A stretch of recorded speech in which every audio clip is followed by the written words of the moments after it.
বন্ধুসকল আপোনালোকে চাই আছে ৰিয়েল ফেক্টছ আছাম। ইতিমধ্যে অসমৰ মাননীয় মুখ্যমন্ত্ৰী ডক্টৰ হিমন্ত বিশ্ব শৰ্মা ডাঙৰীয়াৰ পৰা আহিছে এটা গুৰুত্বপূৰ্ণ টুইট আৰু এই টুইটটোত দেখা গৈছে যে our journey towards achieving 1 lakh appointments continues tonight. Directorate of elementary education will announce the final results for 4,380 teaching positions in LP ME school. অৰ্থাৎ আজি প্ৰকাশ পাব LP UPৰ চূড়ান্ত মেধাৱী তালিকা বা মেধা তালিকা। কিন্তু আটাইতকৈ আশ্চৰ্যজনকৰ কথা যে 5,320টা পদৰ বাবে বিজ্ঞাপন দিয়া হৈছিল আৰু আজি চূড়ান্ত ফলাফল ওলাব 4,380টা পদৰ বিপক্ষে। হয়তো বাকীকেইটা পদ CTETৰ এতিয়ালৈকে যি আমাৰ ফাইনেল সিদ্ধান্ত অহা নাই তাৰ বাবেও ওলমি থাকিব পাৰে।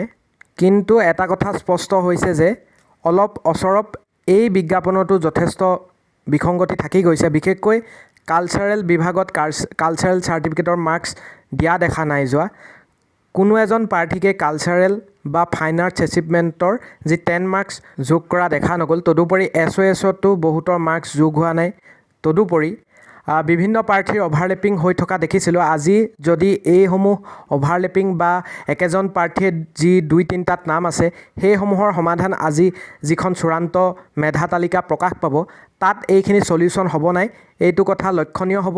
আৰু টোটেল মাৰ্কছতো 2-3জন প্ৰাৰ্থীৰ বিসংগতি আছিল।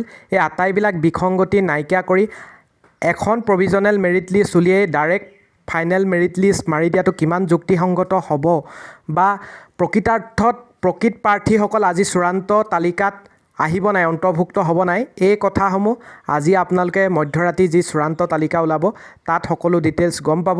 আৰু 1000ৰ ওচৰা-ওচৰি যি প্ৰাৰ্থী অন্তৰ্ভুক্ত হোৱা নাই এই প্ৰাৰ্থীসকলক কিয় ৰখাই থোৱা হৈছে বা পদৰ সংখ্যা কমোৱা হৈছে নেকি, এই ক্ষেত্ৰতো আমি শিক্ষামন্ত্ৰী ডাঙৰীয়াৰ পৰা বা মুখ্যমন্ত্ৰী ডাঙৰীয়াৰ পৰা স্পষ্টীকৰণ বিচাৰিছোঁ।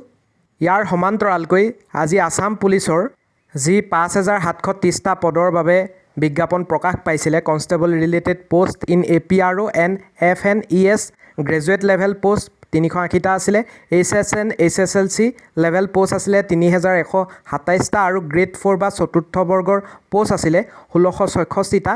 এই আটাইবিলাক পদৰ আজি ৰিজাল্ট ওলাইছে। গতিকে যিসকল প্ৰাৰ্থীয়ে আজি এই 5,730ত নিজকে অন্তৰ্ভুক্ত কৰিবলৈ সক্ষম হৈছে সকলোকে অভিনন্দন আৰু শুভেচ্ছা জ্ঞাপন কৰিছোঁ। আপোনালোকে আমাৰ কমেণ্টত জনাবলৈ নাপাহৰিব আপোনালোকে কি পোষ্ট পালে আৰু কোনে কোনে আপোনালোকে ক্লিয়াৰ কৰিবলৈ সক্ষম হ'ল। যথেষ্ট প্ৰাৰ্থীয়ে আমাক ইতিমধ্যে দিছে তেওঁলোকৰ নামসমূহ। গতিকে আপোনালোকে যদি চিলেক্ট হৈছে কমেণ্ট কৰিবলৈ নাপাহৰিব। ধন্যবাদ।